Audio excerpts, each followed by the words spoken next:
ക്രിസ്തുയേശുവിൽ ഏവർക്കും സ്നേഹവന്ദനം.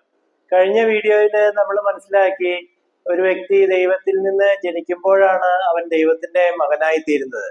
ഇങ്ങനെ ദൈവത്തിൽ നിന്ന് ജനിച്ച് ദൈവത്തിന്റെ മകനായി തീരുമ്പോൾ ദൈവം അവന് കുറെ കാര്യങ്ങൾ ചെയ്തു കൊടുക്കുന്നുണ്ട്. അല്ലെങ്കിൽ ദൈവം അവന് കുറെ ഫേവർ ദൈവം അവന് ചെയ്യുന്നു. അതില് പ്രധാനമായിട്ടും 5 കാര്യങ്ങളാണ് ദൈവം അവന് ചെയ്തു കൊടുക്കുന്നത്. ഒന്നാമതായിട്ട് ഒരു വ്യക്തി ദൈവത്തിൽ നിന്ന് ജനിക്കുമ്പോൾ ദൈവത്തിന്റെ മകനായിത്തീരുന്നു. രണ്ടാമത് അവൻ ചെയ്ത പാപങ്ങളിൽ നിന്നെല്ലാം അവൻ മുക്തി നേടുന്നു, അല്ലെങ്കിൽ പാപത്തിൽ നിന്ന് അവൻ മോചനം നേടുന്നു. അവന്റെ കഴിഞ്ഞകാല പാപങ്ങൾ പിന്നീട് ഒരിക്കലും ദൈവം ഓർക്കുന്നില്ലെന്നാണ് ഹെബ്രായർക്ക് എഴുതിയ ലേഖനം 10-ാം അധ്യായത്തിലൂടെ നമുക്ക് മനസ്സിലാക്കാവുന്നത്. മൂന്നാമതായിട്ട് ദൈവത്തിൽ നിന്ന് ജനിക്കുന്ന ഒരു വ്യക്തിക്ക് ദൈവത്തിന്റെ എല്ലാ അധികാരവും, ദൈവത്തിന്റെ പ്രവർത്തികൾ ചെയ്യുവാൻ ദൈവം അവന് അധികാരം കൊടുക്കുന്നു. നാലാമതായിട്ട് ദൈവത്തിൽ നിന്ന് ജനിക്കുന്ന ഒരു വ്യക്തിക്ക് ദൈവരാജ്യത്തിന്റെ എല്ലാ മർമ്മങ്ങളും ദൈവം അവന് വെളിപ്പെടുത്തി കൊടുക്കുന്നു. അവസാനമായിട്ട് അവൻ പുതിയ സൃഷ്ടിയായിത്തീരുന്നു. ഇങ്ങനെ 5 കാര്യങ്ങളാണ് ദൈവം ഒരു വ്യക്തിക്ക് ചെയ്തു കൊടുക്കുന്നത്. അങ്ങനെ ഈ ദൈവത്തിൽ നിന്ന് ഈ 5 കാര്യങ്ങൾ അല്ലെങ്കിൽ ഈ 5 അനുഗ്രഹങ്ങൾ നേടുവാൻ വേണ്ടിയിട്ടാണ് ദൈവം ഒരു വ്യക്തിയെ ദൈവത്തിൽ നിന്ന് ജനിക്കണമെന്ന്, അല്ലെങ്കിൽ ബൈബിൾ നമ്മളെ ദൈവത്തിൽ നിന്ന് ജനിക്കണമെന്ന് പഠിപ്പിക്കുവാനുള്ള കാരണം ദൈവത്തിൽ നിന്ന് ഈ കാര്യങ്ങളെല്ലാം നേടിയെടുക്കുവാൻ വേണ്ടിയിട്ടാണ്. ഇനി നമ്മൾ മനസ്സിലാക്കേണ്ടത് ദൈവത്തിൽ നിന്ന് ജനിച്ച് ദൈവത്തിന്റെ മകനായി തീരണമെന്ന് ബൈബിൾ പഠിപ്പിക്കുവാനുള്ള പ്രധാന കാരണം, നമുക്കറിയാം ദൈവം ഈ ഉൽപ്പത്തി പുസ്തകം മുതൽ വെളിപ്പാട് പുസ്തകം വരെയുള്ള ഈ പുസ്തകങ്ങളിലൂടെ, അല്ലെങ്കിൽ ഈ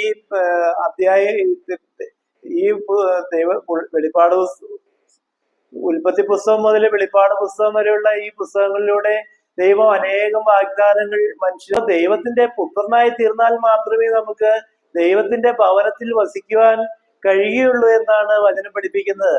വീണ്ടും അതിന്റെ യോഹന്നാന്റെ സുവിശേഷം 8-ാം അധ്യായം 36-ാം വാക്യം പഠിപ്പിക്കുകയാണ്: പുത്രൻ നിങ്ങൾക്ക് സ്വാതന്ത്ര്യം വരുത്തിയാൽ നിങ്ങൾ സാക്ഷാൽ സ്വതന്ത്രരാകുന്നു. ഇവിടെ നാം മനസ്സിലാക്കേണ്ടത്, പുത്രനാണ് നമുക്ക് ഈ പാപത്തിന്റെ അടിമത്തത്തിൽ നിന്ന് നമ്മളെ സ്വതന്ത്രരാക്കുന്നത് പുത്രനാണെന്നാണ് വചനം പഠിപ്പിക്കുന്നത്.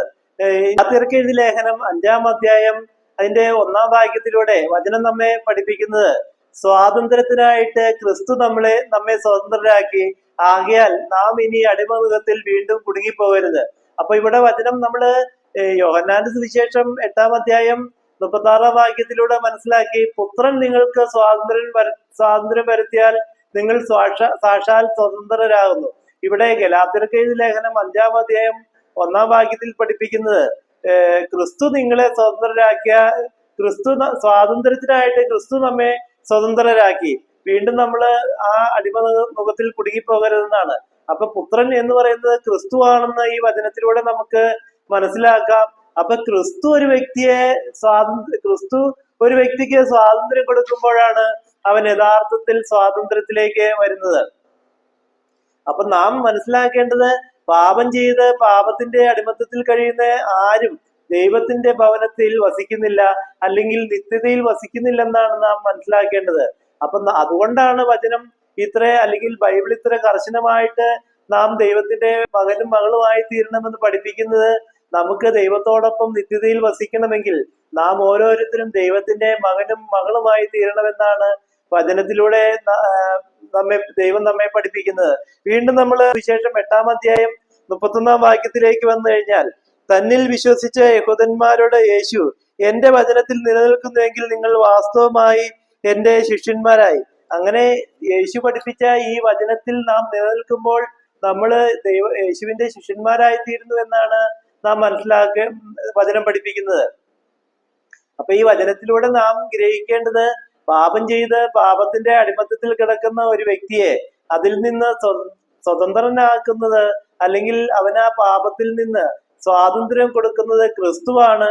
അങ്ങനെ ക്രിസ്തു അവന് സ്വാതന്ത്ര്യം കൊടുക്കുക മാത്രമല്ല, അവനെ ദൈവഭവനത്തിൽ നിത്യതയിൽ ദൈവത്തോടൊപ്പം വസിക്കുവാൻ അവനെ പ്രാപ്തനാക്കി തീർക്കുന്നു എന്നാണ് നാം ഗ്രഹിക്കേണ്ടത്.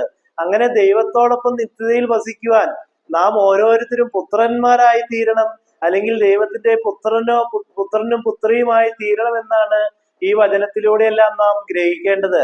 അങ്ങനെ പുത്രനായി തീരുമ്പോഴാണ് നമുക്ക് ദൈവത്തിന്റെ ഭവനത്തിൽ വസിക്കുവാൻ കഴിയുന്നത്. വീണ്ടും നമ്മള് ഹെബ്രായർക്ക് എഴുതിയില്ല. ഇനി നമ്മൾ ചിന്തിക്കേണ്ടത്, ലോകം മുഴുവൻ മനസ്സിലാക്കിയിരിക്കുന്നത്, അല്ലെങ്കിൽ ഈ സുവിശേഷ പ്രഘോഷകരെല്ലാം നമ്മെ ഓരോരുത്തരെയും പഠിപ്പിക്കുന്നത് ദൈവത്തിന്റെ ഏകപുത്രൻ യേശുവാണെന്നാണ്. എന്നാൽ ബൈബിൾ നമ്മൾ ശരിയായി പഠിക്കുമ്പോൾ അത് എന്തുകൊണ്ടാണ് ഇവർക്ക് ഇത് തിരിച്ചറിയാൻ കഴിയാത്തതെന്ന് നമുക്ക് മനസ്സിലാകുന്നില്ല. എന്നാൽ ഈ ദൈവവചനം പ്രസംഗിക്കുന്നവരും ദൈവവചനം ധ്യാനിക്കുന്നവരുമെല്ലാം എന്തുകൊണ്ടാണ് ഈ ദൈവത്തിന്റെ ഏകപുത്രൻ ക്രിസ്തുവാണെന്ന് മനസ്സിലാക്കാത്തതെന്നാണ് നമുക്ക് സംശയം തോന്നുന്നത്. ദൈവത്തിന്റെ നാം ഓരോരുത്തരും മനസ്സിലാക്കേണ്ടത് ദൈവത്തിന്റെ ഏകപുത്രൻ ക്രിസ്തുവാണ്, ദൈവത്തിന്റെ ആദ്യജാതനാണ് യേശു.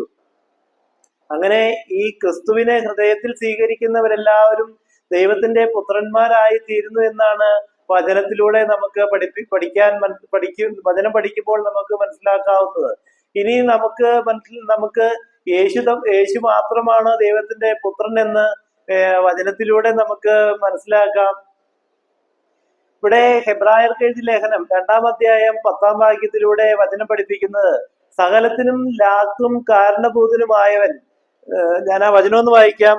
സകലത്തിനും ലാക്കും കാരണഭൂതനുമായവൻ അനേകം പുത്രന്മാരെ തേജസ്സിലേക്ക് നടത്തുമ്പോൾ അവരുടെ രക്ഷാനായകനെ കഷ്ടാനുഭവങ്ങളാൽ തികഞ്ഞവനാക്കുന്നത് യുക്തമായിരുന്നു. ഇവിടെ വചനം പഠിപ്പിക്കുന്നത് എല്ലാത്തിനും കാരണമായി തീർന്നത് യേശു പുത്രനായി തീർന്നപ്പോഴാണ്. അങ്ങനെ യേശു പുത്രനായി തീർന്നു. ഇനി അനേകം പുത്രന്മാരെ ഈ യേശുവിലൂടെ ക്രിസ്തുവിലേക്ക് നടത്തുമ്പോൾ, അല്ലെങ്കിൽ നമുക്കറിയാം യേശുവിലൂടെയാണ് നമുക്ക് ക്രിസ്തുവിനെ ലഭിക്കുകയുള്ളൂ. കാരണം ഈ ലോകത്തിന് ക്രിസ്തുവിനെ വെളിപ്പെടുത്തി കൊടുത്തത് യേശുവാണ്. അപ്പോൾ നാം ഓരോരുത്തരും യേശുവിലൂടെയാണ് നമ്മൾ ക്രിസ്തുവിനെ സ്വന്തമാക്കേണ്ടത്. ഇവിടെ വചനം പഠിപ്പിക്കുകയാണ്, സകലത്തിനും ലാക്കും കാരണഭൂതനുമായവൻ അനേകം പുത്രന്മാരെ, ഇവിടെ വചനം എടുത്തു പഠിപ്പിക്കുന്നത് അനേകം പുത്രന്മാരെ തേജസ്സിലേക്ക് നടത്തുമ്പോൾ അവരുടെ രക്ഷാനായകനെ കഷ്ടാനുഭവങ്ങളാൽ തികഞ്ഞവനാക്കുന്നത് യുക്തമായിരുന്നു. അപ്പൊ നമുക്കറിയാം യേശു അനേകം കഷ്ടങ്ങളിലൂടെയാണ് ദൈവത്തിന്റെ പുത്രനായി തീർന്നത്. നാം ഓരോരുത്തരും അങ്ങനെ തന്നെയാണ്. നമുക്കങ്ങനെ വളരെ ഈസി ആയിട്ട് ദൈവത്തിന്റെ പുത്രനോ പുത്രിയായി തീരാൻ കഴിയുകയില്ല. അതിന് ദൈവം തരുന്ന ഒരുപാട് സഹനങ്ങൾ, അല്ലെങ്കിൽ ദൈവം തരുന്ന ഒത്തിരി വിപരീതങ്ങളായ കാര്യങ്ങള്, അല്ലെങ്കിൽ നമുക്ക് ഇഷ്ടമില്ലാത്ത കാര്യങ്ങളൊക്കെ നമ്മൾ നേരിടേണ്ടി വരും. അങ്ങനെ ആ ഒരു കഷ്ടാനുഭവങ്ങളിലൂടെയാണ്, അല്ലെങ്കിൽ നമുക്ക് ഹിതകരമല്ലാത്തത് നമ്മൾ സ്വീകരിച്ച് അതിനെ നമ്മൾ സന്തോഷത്തോടെ സ്വീകരിക്കുമ്പോഴാണ് നമുക്ക് ദൈവത്തിന്റെ പുത്രനും പുത്രിയായി തീരാൻ കഴിയുള്ളൂ.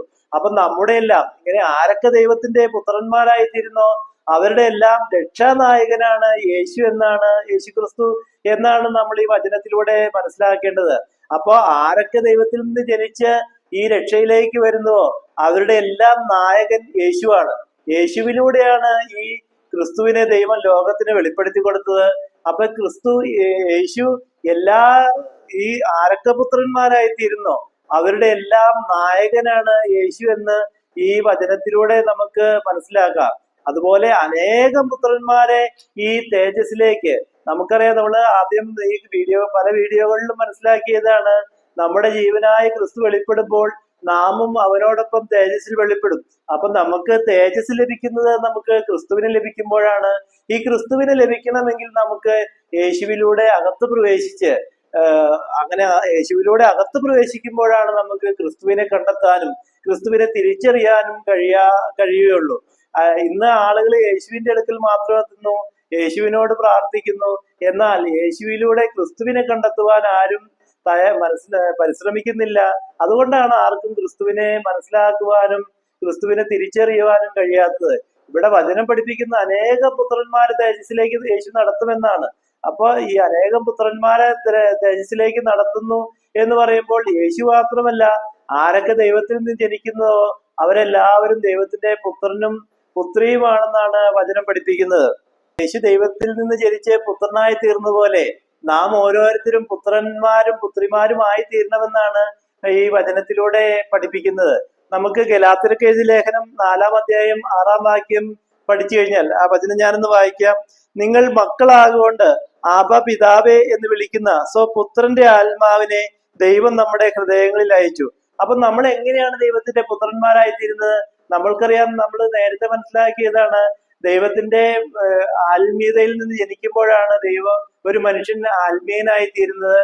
അപ്പൊ ഒരു മനുഷ്യൻ ജനിക്കുമ്പോൾ അവൻ ജഡിക മനുഷ്യനാണ്. ആ ജഡീക മനുഷ്യനിലേക്ക് ദൈവത്തിന്റെ ആത്മീയത വരുമ്പോഴാണ് അവൻ ആത്മീയ മനുഷ്യനായി തീരുന്നത്. അപ്പോ ഇവിടെ അതുകൊണ്ടാണ് യേശു പഠിപ്പിച്ചത്, ജഡത്തിൽ നിന്ന് ജനിച്ചത് ജഡമാണ്, ആത്മാവിൽ ജനിച്ചതോ ആത്മാവാകുന്നു. അപ്പൊ ജഡീക മനുഷ്യൻ ആത്മീക മനുഷ്യനായി തീരുമ്പോഴാണ്, അല്ലെങ്കിൽ ജഡീക മനുഷ്യൻ ദൈവത്തിന്റെ ആത്മീയത സ്വീകരിച്ച് ആത്മീയ മനുഷ്യനായി തീരുമ്പോഴാണ് അവൻ ദൈവത്തിന്റെ മകനായി തീരുന്നത്. ഇവിടെ ഗലാത്യർക്ക് എഴുതിയ ലേഖനം അതിന്റെ 4-ാം അധ്യായം 6-ാം വാക്യത്തിലൂടെ വചനം നമ്മെ പഠിപ്പിക്കുന്നത് ഇങ്ങനെയാണ്: നിങ്ങൾ മക്കളാകൊണ്ട് ആബാ പിതാവേ എന്ന് വിളിക്കുന്ന സ്വപുത്രന്റെ ആത്മാവിനെ നമ്മുടെ ഹൃദയങ്ങളിൽ അയച്ചു. അപ്പൊ നാം ഇവിടെ ഗ്രഹിക്കേണ്ടത്, ദൈവത്തിന്റെ പുത്രനായി തീരുവാൻ ദൈവത്തിന്റെ പുത്രത്വത്തിന്റെ ആത്മാവിനെയാണ്, അല്ലെങ്കിൽ പുത്രനായി തീരുവാനുള്ള ആത്മീയതയാണ് ദൈവം നമ്മുടെ ഹൃദയത്തില് നൽകിയിരിക്കുന്നത്. അപ്പൊ ദൈവത്തിന്റെ ആത്മീയത നാം ഹൃദയത്തിൽ സ്വീകരിച്ച് ആ ആത്മീയത അനുസരിച്ച് നടക്കുമ്പോഴാണ്, അല്ലെങ്കിൽ ജീവിക്കുമ്പോഴാണ് നമ്മൾ ദൈവത്തിന്റെ പുത്രനും പുത്രിയായി തീരുന്നത്. അങ്ങനെ ദൈവത്തിന്റെ പുത്രനായി തീർന്നു കഴിഞ്ഞാൽ ആബാ പിതാവേ എന്ന് വിളിക്കുവാനുള്ള ഒരു സ്വാതന്ത്ര്യം ദൈവം നമുക്ക് നൽകിയിട്ടുണ്ട്. ആബാ പിതാവേ എന്ന് വെച്ചാൽ എന്റെ അപ്പ എന്ന് വിളിക്കാനാണ് ദൈവം നമ്മളോട് ആവശ്യപ്പെടുന്നത്. നമ്മള് വിളിക്കും അബ്രഹാത്തിന്റെ ദൈവം, ഇസ്ഹാക്കിന്റെ ദൈവം, യാക്കോബിന്റെ ദൈവം. എന്നാൽ എന്റെ ദൈവമേ എന്ന് വിളിക്കുവാൻ നമുക്ക് കഴിയാത്തതിന്റെ കാരണം നമ്മള് പുത്രന്മാരായി തീരാത്തത് കൊണ്ടാണ്. നമ്മളറിയാം, സുവിശേഷം യേശുവിന്റെ വചനങ്ങളെല്ലാം പരിശോധിച്ചു കഴിഞ്ഞാൽ, അല്ലെങ്കിൽ സുവിശേഷം നമ്മൾ മനസ്സിലാക്കി കഴിഞ്ഞാൽ, അവിടെ എല്ലാം യേശു പിതാവേ പിതാവേ എന്നാണ് പിതാവിനെ വിളിച്ചിരിക്കുന്നത്. അല്ലെങ്കിൽ ദൈവമേ എന്നല്ല, യേശു എപ്പോഴും യേശു ദൈവത്തെ എപ്പോഴും പിതാവേ എന്നാണ് വിളിച്ചിരിക്കുന്നത്. അപ്പോൾ യേശുവിനറിയാം, യേശു ദൈവത്തിൽ നിന്ന് ജനിച്ച് ദൈവത്തിന്റെ മകനായി തീരുന്നു. അപ്പൊ ദൈവം യേശുവിന് പിതാവാണെന്നുള്ളത് ബോധ്യം യേശുവിനുണ്ട്. അതുകൊണ്ട് യേശു എപ്പോഴും എന്റെ പിതാവ്, അല്ലെങ്കിൽ പിതാവിനെ കുറിച്ച് മാത്രമാണ് സംസാരിക്കുന്നത്. ഇവിടെ നാം ഗ്രഹിക്കേണ്ടത്, നമുക്ക് ഓരോരുത്തർക്കും നമ്മുടെ സ്വർഗീയ പിതാവിനെ അപ്പ എന്ന് വിളിക്കുവാനുള്ള ഒരു സ്വാതന്ത്ര്യമാണ് ദൈവം നമുക്ക് നൽകിയിരിക്കുന്നത്. അങ്ങനെ നമ്മൾ ദൈവത്തെ പിതാവേ എന്ന് വിളിക്കുവാൻ വേണ്ടി ദൈവത്തിന്റെ ആത്മീയത നമ്മുടെ ഹൃദയത്തിൽ അയച്ചു, അല്ലെങ്കിൽ നമ്മുടെ ഹൃദയത്തിൽ നൽകി എന്നാണ് വചനം പഠിപ്പിക്കുന്നത്. അപ്പൊ നാം തിരിച്ചറിയേണ്ടത്, നാം ഓരോരുത്തരും ദൈവത്തിന്റെ പുത്രന്മാരായി തീരണം എന്നുള്ളത് ദൈവത്തിന്റെ ഇഷ്ടമാണ്. പക്ഷെ ഈ ലോകം അത് മനസ്സിലാക്കുകയോ ഗ്രഹിക്കുകയോ അങ്ങനെ ദൈവത്തിന്റെ പുത്രന്മാരായി തീരുകയോ ചെയ്യുന്നില്ലെന്നാണ് വചനത്തിലൂടെ നമുക്ക് മനസ്സിലാക്കാൻ കഴിയുന്നത്. വീണ്ടും നമ്മൾ ഗലാത്യർക്ക് എഴുതിയ ലേഖനം 4-ാം അധ്യായം അതിന്റെ 7-ാം വാക്യം പഠിച്ചു കഴിഞ്ഞാൽ, അങ്ങനെ ഇനി നീ ദാസനല്ല പുത്രനത്രേ, പുത്രനെങ്കിലോ ദൈവഹിതത്താൽ അവകാശിയുമാകുന്നു. അപ്പൊ നമ്മളിങ്ങനെ ദൈവത്തിന്റെ ആത്മീയത ഹൃദയത്തിൽ സ്വീകരിച്ച് ദൈവത്തിന്റെ മകനും മകളുമായി തീർന്നു കഴിഞ്ഞാൽ പിന്നെ നമ്മള് ദാസനല്ല, അല്ലെങ്കിൽ ശുശ്രൂഷകനല്ല, അല്ലെങ്കിൽ ദാസനല്ല എന്ന് പറയാൻ കാരണം, നമ്മൾ ആദ്യം പഠിച്ചു 8-ാം അധ്യായം 34-ാം വാക്യത്തിൽ നമ്മൾ പഠിച്ചു, പാപം ചെയ്യുന്നവനെല്ലാം പാപത്തിന്റെ ദാസനാണ്. അപ്പൊ നമ്മൾ ഇവിടെ പഠിപ്പിക്കുന്നത്, ഇങ്ങനെ ദൈവം നമ്മുടെ ഹൃദയത്തിൽ ദൈവത്തിന്റെ ആത്മീയത അയച്ച് ആ ആത്മീയത സ്വീകരിച്ച് ദൈവത്തിന്റെ പുത്രന്മാരായി തീരുന്നു. അപ്പൊ അങ്ങനെ നമ്മൾ ദൈവത്തിന്റെ പുത്രന്മാരായി തീർന്നു കഴിഞ്ഞാൽ നമ്മൾ ഇനി ദാസനല്ല, പിന്നെ നമ്മൾ ആരാണ്? നമ്മൾ ദൈവത്തിന്റെ പുത്രന്മാരും പുത്രിമാരുമാണ്. അതുപോലെ തന്നെ ദൈവത്തിന്റെ അവകാശിയാണ്, അല്ലെങ്കിൽ ദൈവത്തിനുള്ള അവകാശത്തില് നമ്മളും പങ്കുകാരായി തീർന്നു എന്നാണ് വചനത്തിലൂടെ നമുക്ക് മനസ്സിലാക്കാവുന്നത്. അപ്പൊ നമ്മൾ ദൈവത്തിന്റെ പുത്രനായി തീർന്നു കഴിഞ്ഞാൽ സ്വാഭാവികമായിട്ടും ദൈവത്തിനുള്ള അവകാശങ്ങളെല്ലാം നമുക്കുള്ളതാണ്. നമുക്കറിയാം, ലോകത്തിന്റെ വീക്ഷണകോണിൽ നിന്ന് ചിന്തിച്ചാൽ, അല്ലെങ്കിൽ ലോകത്തിന്റെ ആ ഒരു ചിന്തയിൽ നിന്ന് നമ്മൾ മനസ്സിലാക്കിയാൽ, ഒരപ്പന് മക്കളുണ്ടെങ്കിൽ ആ മക്കൾക്കാണ് അപ്പൻ അവകാശം. ആ അപ്പനുള്ള സ്വത്തിന്റെയും അതുപോലെയുള്ള അപ്പന്റെ എല്ലാ അവകാശത്തിലും മക്കൾക്കാണ് പങ്കാളിത്തം ഉള്ളത്. അല്ലാതെ പുറത്തുള്ള ഒരാൾക്ക് അപ്പൻ അവകാശം കൊടുക്കാറില്ല. അതുപോലെ തന്നെയാണ് ദൈവത്തിന്റെ അവകാശത്തില് നമുക്ക് പങ്കാളിത്തം ലഭിക്കണമെങ്കിൽ നാം ദൈവത്തിന്റെ മകനും മകളുമായി തീരണം. അങ്ങനെ ദൈവത്തിന്റെ മകനും മകളുമായി തീർന്ന് അപ്പ എന്ന് വിളിക്കുവാനുള്ള ഒരു സ്വാതന്ത്ര്യം നമുക്ക് നൽകിയിട്ടുണ്ട്.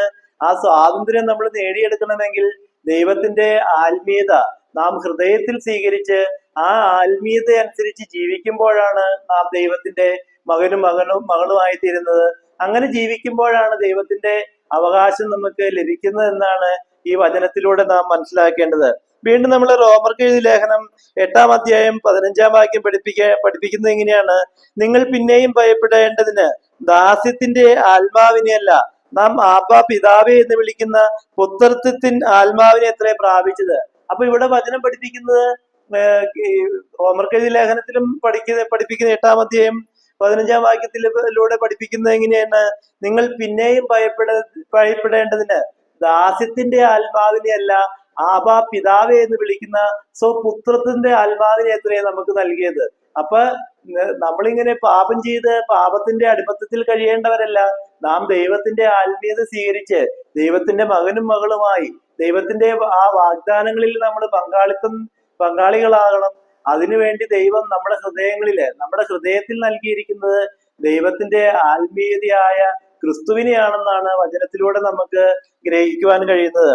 ഇനി എന്തുകൊണ്ടാണ് ലോകത്തിന് അല്ലെങ്കിൽ ഈ ലോകത്തില് മനുഷ്യർക്ക് പുത്രത്വം പ്രാപിക്കാൻ കഴിയാത്തത് ഈ വചനങ്ങളെല്ലാം ശരിയാവണ്ണം മനസ്സിലാക്കാത്തത് കൊണ്ടാണെന്നാണ് വചനം നമുക്ക് മനസ്സിലാക്കി തരുന്നത്. ഗലാത്യർക്ക് എഴുതിയ ലേഖനം 4-ാം അധ്യായം 1-ാം വാക്യം പഠിപ്പിക്കുന്നത് എങ്ങനെയാണ്? അവകാശി സർവത്തിനും യജമാനനെങ്കിലും ശിശുവായിരിക്കുന്നിടത്തോളം ദാസനേക്കാൾ ഒട്ടും വിശേഷതയുള്ളവനല്ല. പിതാവ് നിശ്ചയിച്ച അവധിയോളം രക്ഷകന്മാർക്കും ഗ്രഹവിചാരകന്മാർക്കും കീഴ്പ്പെട്ടവനത്രേ. ഇവിടെ വചനം പഠിപ്പിക്കുന്നത് ഈ പുത്രത്വം സ്വീകരിച്ച അവകാശിയാണ് എങ്കിലും അങ്ങനെ നമ്മള് ശിശുവായിരിക്കുന്ന കാലത്തൊക്കെയും അല്ലെങ്കിൽ നമ്മൾ ക്രിസ്തുവിന്റെ തലയോളം വളർന്ന് ക്രിസ്തുവിൽ പൂർണ്ണത പ്രാപിക്കാത്ത കാലം വരെയും നമ്മള് ക്രിസ്തുവിൽ ശിശുക്കളാണെന്നാണ് വചനം പഠിപ്പിക്കുന്നത്. അങ്ങനെ ആ ഇരിക്കുന്ന കാലത്ത് ഈ പിതാവ് നിശ്ചയിച്ച കാലത്തോളം നമ്മൾ എന്ത് ചെയ്യണം? നമ്മള് ഈ ഗ്രഹവിചാരകന്മാർക്കും രക്ഷകന്മാർക്കും കീഴ്പ്പെട്ട് ജീവിക്കണം എന്നാണ് വചനം പഠിപ്പിക്കുന്നത്. അല്ലെങ്കിൽ ആരൊക്കെയാണോ പുത്രത്വം സ്വീകരിച്ച് ഈ പുത്രത്വത്തിലേക്ക് നമ്മളെ വഴി നടത്തുന്നത് അവരിൽ നിന്ന് കേട്ട് പഠിച്ച് നാം പുത്രത്വം സ്വീകരിക്കേണ്ടവരാണ്. അങ്ങനെ പുത്രത്വം സ്വീകരിക്കാത്ത കാലം വരെ നമ്മൾ ക്രിസ്തുവിൽ ശിശുക്കളാണെന്നാണ് വചനം പഠിപ്പിക്കുന്നത്. ഇനി ആരാണ് ശിശുക്കൾ എന്ന് നമുക്ക് വചനത്തിലൂടെ തന്നെ നോക്കാം. 1 കൊരിന്ത്യർക്ക് എഴുതിയ ലേഖനം 3-ാം അധ്യായം 1-ാം വാക്യം പഠിപ്പിക്കുന്നത് എങ്ങനെയാണ്? എന്നാൽ സഹോദരന്മാരെ, നിങ്ങളോട് എനിക്ക് ആത്മികന്മാരോടെന്ന പോലെയല്ല, ജഡികന്മാരോടെന്ന പോലെ ക്രിസ്തുവിൽ ശിശുക്കളായവരോട് എന്ന പോലെ അത്രേ സംസാരിപ്പാൻ കഴിഞ്ഞുള്ളൂ. അപ്പൊ ഇവിടെ പൗലോസ്ലീഹ വളരെ വിഷമത്തോട് പറയാണ്. പൗലോസ്ലീഹ ഈ ക്രിസ്തുവിനെ കുറിച്ചുള്ള സുവിശേഷം അവർക്ക് പറഞ്ഞു കൊടുത്തെങ്കിലും അവരത് ശരിയാവണ്ണം ഗ്രഹിച്ചില്ല. അതുകൊണ്ട് പൗലോസ്ലീഹ അവരെ പഠിപ്പിക്കുന്നത് ഇങ്ങനെയാണ്: നിങ്ങളോട് എനിക്ക് ഈ ആത്മീകന്മാരോട് സംസാരിക്കുന്ന പോലെ സംസാരിക്കാൻ കഴിയുന്നില്ല. കാരണം നിങ്ങള് ഈ ക്രിസ്തുവിനെ കുറിച്ച് കേട്ട് ക്രിസ്തുവിൽ ഈ അറിവൊക്കെ നേടിയെങ്കിലും നിങ്ങൾ ഇപ്പോഴും ജഡികന്മാരായിട്ടാണ് വസിക്കുന്നത്. നിങ്ങൾ ആത്മീകന്മാരായാൽ മാത്രമാണ് എനിക്ക് ഈ ആത്മീകന്മാരോട് ഈ ക്രിസ്തുവിനെ കുറിച്ച് സംസാരിക്കാൻ കഴിയുള്ളൂ. നിങ്ങൾ ഈ ആത്മീകന്മാരാകാത്തത് കൊണ്ട് നിങ്ങൾ ശിശുക്കളാണെന്നാണ് പൗലോസ്ലീഹ പഠിപ്പിക്കുന്നത്. അപ്പൊ ശിശുക്കളോട് പഠിപ്പിക്കേണ്ട വിധം അല്ലെങ്കിൽ ശിശുക്കളെ ഈ ക്രിസ്തുവിനെ കുറിച്ച് പഠിപ്പിച്ച് ക്രിസ്തുവിൽ പൂർണ്ണരാക്കി തീർത്താൽ മാത്രമേ ക്രിസ്തുവിനെ കുറിച്ചുള്ള ആ വലിയ രഹസ്യങ്ങൾ അല്ലെങ്കിൽ ക്രിസ്തുവിനെ കുറിച്ചുള്ള കൂടുതൽ കാര്യങ്ങൾ അവരെ ബോധ്യപ്പെടുത്തുവാൻ കഴിയുകയുള്ളൂ. അങ്ങനെ ക്രിസ്തുവിനെ കുറിച്ച് അങ്ങനെ പഠിക്കണമെങ്കിൽ നാം ശിശുത്വം വിട്ട് അല്ലെങ്കിൽ നമ്മുടെ ശിശു സഹജമായ ഇത് വിട്ട് നമ്മള് ക്രിസ്തുവിന്റെ തലയോളം വളരണമെന്നാണ് വചനം പഠിപ്പിക്കുന്നത്. അപ്പം ഇവിടെ വചനം പഠിപ്പിക്കുന്നത് നമുക്ക് ദൈവത്തിന്റെ പുത്രത്വം പ്രാപിക്കാൻ കഴിയാത്തതിന്റെ കാരണം അതാണ് പൗലോസ്ലീഹ വളരെ വ്യക്തമായിട്ട് ഈ 1 കൊരിന്ത്യർക്ക് എഴുതിയ ലേഖനം 4-ാം അധ്യായം 3-ാം അധ്യായം 1-ാം വാക്യത്തിലൂടെ പഠിപ്പിക്കുന്നത്. എന്നാൽ സഹോദരന്മാരെ, നിങ്ങളോട് എനിക്ക് ആത്മികന്മാരോട് എന്ന പോലെ അല്ല, ജഡികന്മാരോട് എന്ന പോലെ ക്രിസ്തുവിൽ ശിശുക്കളായവരോട് എന്ന പോലെ അത്രേ സംസാരിപ്പാൻ കഴിഞ്ഞുള്ളൂ. അപ്പൊ ഈ ക്രിസ്തുവിന്റെ പൂർണ്ണതയെ കുറിച്ച് പൗലോസ്ലീഹായ്ക്ക് പഠിപ്പിക്കാൻ അന്നും കഴിഞ്ഞില്ല. ഈ കാലഘട്ടത്തിലും ക്രിസ്തുവിനെ കുറിച്ച് ശരിയാവണ്ണം ഗ്രഹിക്കാത്തവരെല്ലാവരും ശിശുക്കളാണെന്നാണ് ഈ വചനത്തിലൂടെ പൗലോസ്ലീഹ നമ്മളെ പഠിപ്പിക്കുന്നത്. അവരെ ജഡികന്മാരാണ്. അവര് ദൈവത്തിൽ നിന്ന് ജനിച്ച് ദൈവത്തിന്റെ പുത്രനായി തീർന്നിട്ടില്ല, അല്ലെങ്കിൽ ദൈവത്തിൽ നിന്ന് ജനിച്ച് ശിശുത്വം വിട്ടുമാറാതെ അവരിപ്പോഴും ഈ ശിശുക്കളായിട്ട്, ഈ ജഡികന്മാരായിട്ട് കഴിയുന്നവരാണ്. അങ്ങനെ ജഡികന്മാരായിട്ട് കഴിയുന്നവരെ പൗലോസ്ലീഹ വിളിച്ചിരിക്കുന്നത് ശിശുക്കൾ എന്നാണ്. നമ്മൾ ഈ ശിശുക്കളെ കുറിച്ച് മനസ്സിലാക്കുമ്പോൾ, നിങ്ങൾ തിരിഞ്ഞ ശിശുക്കളെ പോലെ ആയില്ല എങ്കിൽ ദൈവരാജ്യത്തിൽ പ്രവേശിക്കുകയില്ല. ആ ശിശുക്കളെയല്ല ഇവിടെ ഉദ്ദേശിച്ചിരിക്കുന്നത്. ക്രിസ്തുവിനെ കുറിച്ച് അറിഞ്ഞിട്ടും ക്രിസ്തുവിൽ പുതിയ സൃഷ്ടിയായി തീരാത്തവരെ കുറിച്ചാണ് ഇവിടെ വചനത്തിലൂടെ പൗലോസ്ലീഹ പഠിപ്പിക്കുന്നത്. അങ്ങനെ ക്രിസ്തുവിൽ പുതിയ സൃഷ്ടിയായി തീരാത്തവരെല്ലാവരും ക്രിസ്തുവിൽ ശിശുക്കളാണെന്നാണ് വചനം പഠിപ്പിക്കുന്നത്. അങ്ങനെ ശിശുക്കളായിരിക്കുന്നവരോട് ഈ ആത്മീയ കാര്യങ്ങൾ പറഞ്ഞു കൊടുത്ത് അവരെ ക്രിസ്തുവിന്റെ തലയോളം വളർത്തുവാൻ കഴിയാത്തത് കൊണ്ടാണ് നമുക്ക് പുത്രത്വം നേടിയെടുക്കാൻ കഴിയാത്തത്. അല്ലെങ്കിൽ നമ്മുടെ ഈ ആത്മീയത, ഈ ദൈവത്തിന്റെ പുത്രനായി തീരുവാനുള്ള ആത്മീയത ഹൃദയത്തിൽ സ്വീകരിച്ച് അത് ശരിയാവണ്ണം മനസ്സിലാക്കി ദൈവത്തിന്റെ പുത്രനായി എനിക്ക് തീരാം എന്ന് നമ്മൾ തിരിച്ചറിയാത്തത് കൊണ്ടാണ് നമ്മളിപ്പോഴും ക്രിസ്തുവിൽ ശിശുക്കളായിട്ടിരിക്കുന്നത്. ഇനി വീണ്ടും അപ്പൊ ഈ ശിശുക്കളോടെന്ന പോലെ സംസാരിക്കുന്നതെന്ന് ഇവിടെ ശിശുക്കള് ആരാണെന്ന് നമ്മൾ മനസ്സിലാക്കി. ശിശുക്കൾ എന്ന് പറയുന്നത് ക്രിസ്തുവിനെ കുറിച്ച് അറിഞ്ഞിട്ടും ക്രിസ്തുവിൽ പുതിയ സൃഷ്ടിയായി തീരാത്തവരാണ്. അങ്ങനെ ക്രിസ്തുവിൽ പുതിയ സൃഷ്ടിയായി തീർന്നിരുന്നെങ്കിൽ അവര് ആത്മീകന്മാരായേനെ. ആത്മീകന്മാർക്ക് മാത്രമാണ്, അല്ലെങ്കിൽ ആത്മീയത മനസ്സിലാക്കിയവര്, അല്ലെങ്കിൽ ആത്മീയത ഹൃദയത്തിൽ സ്വീകരിച്ച് ആ ആത്മീയത അനുസരിച്ച് ജീവിക്കുന്നവർക്ക് മാത്രമാണ്, അവരാണ് ആത്മീകന്മാര്. അവർക്ക് മാത്രമാണ് ഇത് ഗ്രഹിക്കുവാൻ കഴിയൂ എന്നാണ് വചനം പഠിപ്പിക്കുന്നത്. വീണ്ടും നമ്മൾ ഈ ഗ്രഹവിചാരകന്മാരാരാണ് എന്ന് നമുക്ക് നോക്കാം. ഇവിടെ നമ്മൾ ആദ്യം പഠിച്ചത് രക്ഷകന്മാർക്കും ഗ്രഹവിചാരകന്മാർക്കും കീഴ്പ്പെട്ട് ഇരിക്കണമെന്നാണ്. പിതാവ് നിശ്ചയിച്ചിരിക്കുന്ന കാലത്തോളം ഈ ക്രിസ്തുവിനെ കുറിച്ച് പഠിപ്പിക്കുന്ന രക്ഷകന്മാർക്ക്, നമുക്കറിയാം ക്രിസ്തുവാണ് ഒരു വ്യക്തിക്ക്, ക്രിസ്തുവിന്റെ സുവിശേഷത്തിലൂടെയാണ് ഒരു വ്യക്തിക്ക് ദൈവത്തിന്റെ രക്ഷ സ്വന്തമാക്കാൻ കഴിയുള്ളൂ. അങ്ങനെ ക്രിസ്തുവിന്റെ രക്ഷയെക്കുറിച്ച് സംസാരിക്കുന്ന എല്ലാവരും ഗ്രഹവിചാരകന്മാരാണെന്നാണ് വചനം പഠിപ്പിക്കുന്നത്. നമുക്ക് ആ വചനം ഒന്ന് വായിക്കാം. 1 കൊരിന്ത്യർക്ക് എഴുതിയ ലേഖനം 4-ാം അധ്യായം 1-ാം വാക്യത്തിലൂടെ വചനം ഇങ്ങനെയാണ് പഠിപ്പിക്കുന്നത്: ഞങ്ങളെ ക്രിസ്തുവിന്റെ ശുശ്രൂഷക്കാരും ദൈവമർമ്മങ്ങളുടെ ഗ്രഹവിചാരകന്മാരും എന്നിങ്ങനെ എണ്ണിക്കൊള്ളട്ടെ. അപ്പൊ ക്രിസ്തുവിന്റെ ശുശ്രൂഷ ചെയ്യുന്നവരെയാണ് ദൈവരാജ്യത്തിന്റെ മർമ്മങ്ങള് മനസ്സിലാക്കി കൊടുത്തിരിക്കുന്നത്. അല്ലെങ്കിൽ ആരൊക്കെ ക്രിസ്തുവിന്റെ ശുശ്രൂഷ ചെയ്യുന്നുവോ അവരെല്ലാവരും ദൈവമർമ്മങ്ങളുടെ ഗ്രഹവിചാരകന്മാരാണെന്നാണ് വചനം പഠിപ്പിക്കുന്നത്.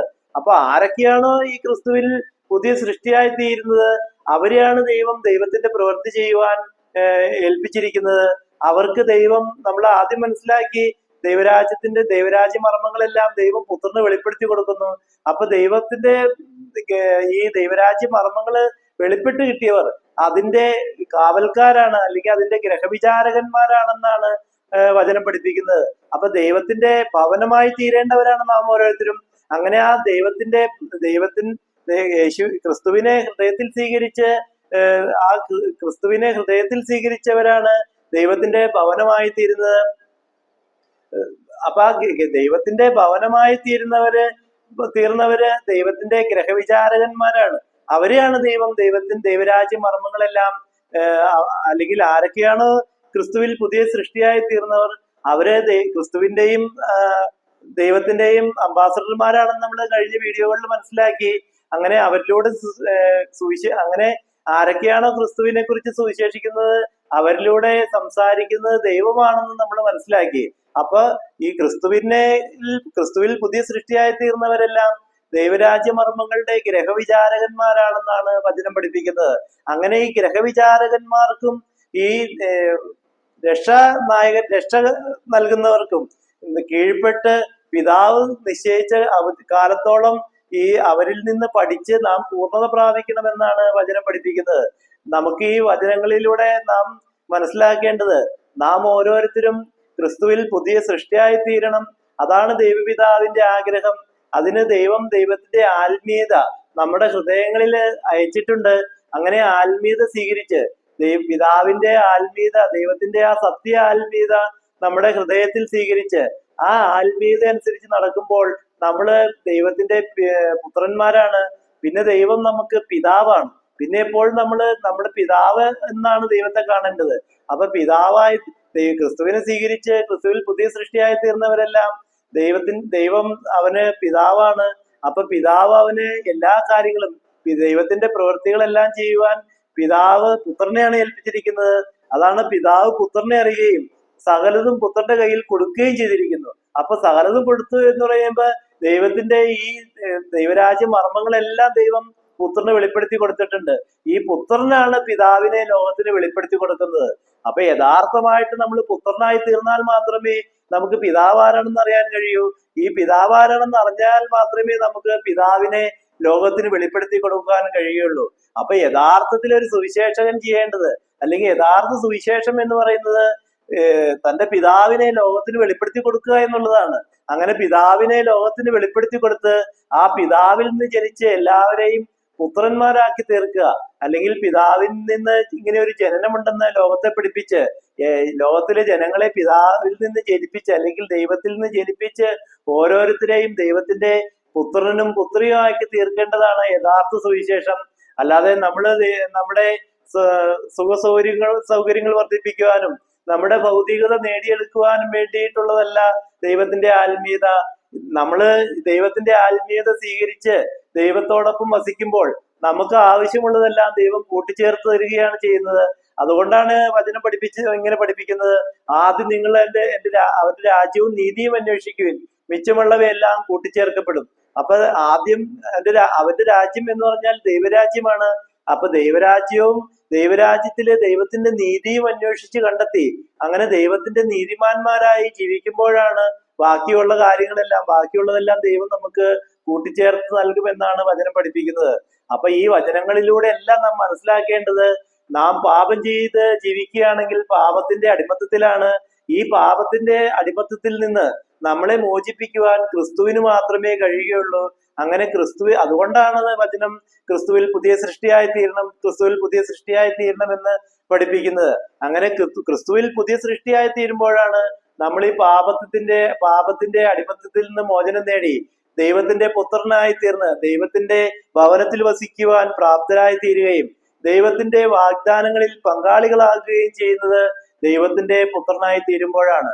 അപ്പം നമുക്ക് ദൈവത്തിന്റെ ആത്മീയത, ആബാ പിതാവേ, എന്റെ അപ്പ എന്ന് വിളിക്കുവാനുള്ള ആ ആത്മീയത നമ്മുടെ ഹൃദയത്തിൽ സ്വീകരിച്ച് ദൈവത്തെ നമ്മുടെ പിതാവായി നമുക്ക് സ്വീകരിക്കാം.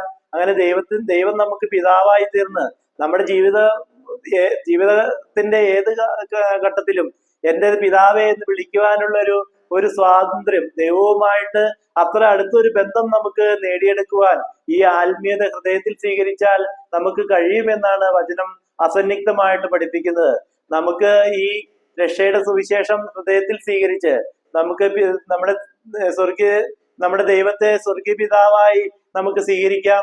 നമ്മുടെ അപ്പനായി ദൈവത്തെ സ്വീകരിച്ച് നമ്മുടെ പിതാവായി നമുക്ക് സ്വീകരിച്ച് നമുക്ക് ദൈവത്തോടൊപ്പം നടക്കുവാനും പിതാവിനോടൊപ്പം നമുക്ക് ജീവിക്കുവാനും നമ്മൾ കണ്ടെത്തിയ അല്ലെങ്കിൽ നമ്മുടെ പിതാവിനെ നമുക്ക് ഈ ലോകത്തിന് വെളിപ്പെടുത്തി കൊടുത്ത് അനേകം പേരെ ദൈവത്തിന്റെ പുത്രനും പുത്രിയുമാക്കി തീർക്കുവാൻ പരിശ്രമിക്കാം. ആ ഒരു വെളിച്ചത്തിലേക്ക് ദൈവം നിങ്ങളെ വഴി നടത്തട്ടെ എന്ന് പ്രത്യേകം പ്രാർത്ഥിക്കുന്നു. നിങ്ങൾ ഈ സത്യസുവിശേഷം ഈ ലോകത്തിലെ എല്ലാവരും ഗ്രഹിക്കുവാൻ തക്കവണ്ണം എല്ലാവർക്കും പങ്കുവയ്ക്കുകയും ഇത് നിങ്ങളെ അറിയുന്ന എല്ലാവർക്കും ഷെയർ ചെയ്ത് കൊടുത്ത് ഈ സത്യസുവിശേഷം മനസ്സിലാക്കുവാനും അങ്ങനെ ക്രിസ്തുവിലൂടെ ദൈവം ഒരുക്കി വെച്ചിരിക്കുന്ന ആ രക്ഷ സ്വന്തമാക്കുവാനും ദൈവം നമുക്ക് നൽകിയിരിക്കുന്ന അല്ലെങ്കിൽ ദൈവം നമുക്ക് വാഗ്ദാനം ചെയ്തിരിക്കുന്ന ആ വാഗ്ദാനങ്ങളിലെല്ലാം പങ്കാളികളാകുവാൻ പരിശ്രമിക്കാം. അതിന് ദൈവം നിങ്ങളെല്ലാവരെയും സമൃദ്ധമായിട്ട് അനുഗ്രഹിക്കട്ടെ എന്ന് പ്രത്യേകം പ്രാർത്ഥിക്കുന്നു.